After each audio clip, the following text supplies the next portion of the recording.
Hello guys, welcome to my channel. நீங்கள் இதான் first time நம்ம சேனலை பார்க்குறீங்க அப்படின்னா மறக்காமல் சப்ஸ்கிரைப் பண்ணி அந்த பெல் ஐக்கானையும் கிளிக் பண்ணிக்கோங்க. வேலைவாய்ப்பு பற்றின நியூஸ் எல்லாம் நம்ம பார்த்துக்கிட்டு இருக்கோம்.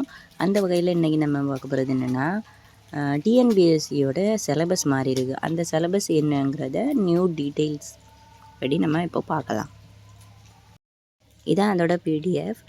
இதில் ரொம்ப சேஞ்சஸ்லாம் ஒன்றுமே கொடுக்கல. இதில் பார்த்திங்கன்னா எந்தெந்த சப்ஜெக்ட்டுக்கு எந்த மார்க்குங்கிறது மட்டும்தான் அலோகேட் பண்ணியிருக்காங்க. மற்றபடி இதில் சிலபஸ் எதுவுமே டிஃப்ரெண்ட்டாக இல்லை. எல்லாமே நம்ம படித்தது மட்டும்தான் வருது. அதனால் ஒன்றும் பிரச்சனை இல்லை. இதில் அலகு 1ல் பொது அறிவியல், அதிலிருந்து ஒரு 5 கொஸ்டின் வரும் அப்படின்னு கொடுத்துருக்காங்க.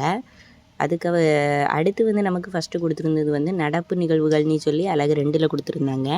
ஆனால் இப்போ அதையும் உள்ளே கொண்டு வந்துட்டாங்க. ஸோ இது அலகு 2ல் புவியியலில் 5 கேள்வி வரும் அப்படின்னு கொடுத்துருக்காங்க. அதுக்குள்ளேயே நடப்பு நிகழ்வுகள் வந்திருக்கு. அதாவது 2வது ஹெட்டிங்கில் இருந்ததை பிரித்து எல்லா ஹெட்டிங்க்கும் உள்ளேயுமே கொண்டு வந்திருக்காங்க. அதுக்கப்புறம் அலகு 3ல் இந்தியாவின் வரலாறு, பண்பாடு மற்றும் இந்திய தேசிய இயக்கம், இதில் இருந்து 10 கேள்வி வரும் அப்படின்னு கொடுத்துருக்காங்க. அதுக்கப்புறம் அலகு 4 இந்திய ஆட்சியல், இதிலிருந்து 15 கேள்வி வரும் அப்படின்னு கொடுத்துருக்காங்க. ஏன்னா இதில் நடப்பு நிகழ்வு எல்லாமே அது உள்ளே வந்துடும். அதிலிருந்து 15 கேள்வி அது கூட சேர்த்து தான் இதையும் ஆட் பண்ணியிருக்காங்க. அதுக்கப்புறம் அலகு 5 இந்திய பொருளாதாரம் மற்றும் தமிழ்நாட்டில் வளர்ச்சி நிர்வாகம், இதிலிருந்து 20 கேள்வி வரும்னு கொடுத்துருக்காங்க. பார்த்துக்கோங்க. அலகு 6ல் பார்த்திங்கன்னா தமிழ்நாட்டின் வரலாறு, பண்பாடு, மரபு மற்றும் சமூக அரசியல் இயக்கங்கள், இதில் 20 கேள்வி. ஃபஸ்ட்டு உள்ளதில் பார்த்தீங்கன்னா அலகு 9 வரை கொடுத்துருப்பாங்க ஸ்ட்ரைட்டாகவே. இதில் அலகு 6லே கட் பண்ணி அதுக்கு உள்ளேயே எல்லா ஹெட்டிங்கையும் கொண்டு வந்திருக்காங்க.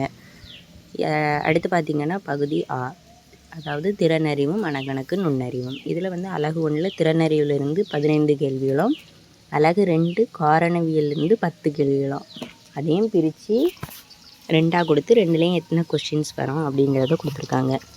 இது நல்லா படிக்கிறவங்களுக்கு இன்னும் கொஞ்சம் ஈஸியாக இருக்கும். அண்ட் கட் ஆஃபுமே ரொம்பவே சேஞ்ச் ஆகுறதுக்கு வாய்ப்பு நிறையவே இருக்குது. அடுத்து என்னென்னா பகுதி இ, அதாவது தமிழ் தகுதி மற்றும் மதிப்பீட்டு தேர்வு, இதிலிருந்து 10ஆம் வகுப்பு தரம் 100 கேள்விகள் அப்படின்னு கொடுத்துருக்கு. ஆனால் எல்லா கொஷின்லேயுமே 10ஆம் வகுப்பு தரம் மட்டுமே கேட்கல. இதில் பார்த்திங்கன்னா இலக்கணத்திலிருந்து 25 கேள்விகளும், சொல்லகராதியிலிருந்து 15 கேள்விகளும் கொடுத்துருக்காங்க. ஃபஸ்ட்டு எல்லாத்தையுமே படிக்கணும். 6th-லேருந்து 12th வரை படிக்கணும். தமிழ் புக்ஸ் அது எல்லாமே படிக்கணும். அதுலேருந்து எங்கேருந்து வரோன்னு தெரியாமல் இருந்துச்சு. பட் இதில் எந்தெந்த இதுன்னு கொடுத்து எத்தனை மார்க்குன்னு கொடுத்தனால படிக்கிறவங்களுக்கு ரொம்பவே ஈஸியாக இருக்கும். அதனால் எனக்கு தெரிஞ்சு இது ஈஸியாக தான் கொடுத்துருக்காங்கன்னு நான் சொல்லுவேன். ஆனால் போட்டி ரொம்ப கஷ்டமாக இருக்கும். கொஸ்டின் பேப்பர் கஷ்டமாக தரதுக்கு நிறையவே வாய்ப்பு இருக்குது. அதனால் இதில் 180க்கு மேலே நம்ம எய்ம் பண்ணான்னா கண்டிப்பாக 190 எடுத்து கட் ஆஃபில் வர முடியும். ஸோ அதுக்காண்டி நல்லா ஹார்ட் ஒர்க் பண்ணி படிங்க. அடுத்து என்ன கொடுத்துருக்காங்கன்னா எழுதும் திறன், இதிலிருந்து 15 கேள்விகள் வரும் அப்படின்னு கொடுத்துருக்காங்க. அதாவது சொற்களை ஒழுங்குபடுத்தி சொற்றொடர் அமைத்தல், தொடர் வகைகள், அதில் ஒரு ஹெட்டிங்கில் இருக்குது. அதுக்கப்புறம் மரபு தமிழ்லேருந்து ஒரு ஹெட்டிங்கில் இருக்குது. அதுக்கப்புறம் அலகு 4ல் கலை சொற்கள், அதுலேருந்து 10 கேள்விகள், பல்துறை சார்ந்த கலை சொற்கள், அதாவது அறிவியல், கல்வி, மருத்துவம், அதிலிருந்து ஒரு 10 கொஸ்டின் வரும்னு கொடுத்துருக்காங்க. அதுக்கப்புறம் அலகு 5 வாசித்தல், புரிந்து கொள்ளும் திறன், அதாவது புரிஞ்சு நம்ம கேள்விக்கு பதில் சொல்லணும் அப்படிங்கிறதுலேருந்து 15 கேள்விகள் வரும் அப்படின்னு கொடுத்துருக்காங்க. அதுக்கப்புறம் அலகு 6ல் எளிய மொழிபெயர்ப்பு, அது 5 கேள்விகள், அதாவது இங்கிலீஷில் இருக்கிறத தமிழில் கொடுக்குறதா இருக்கும்.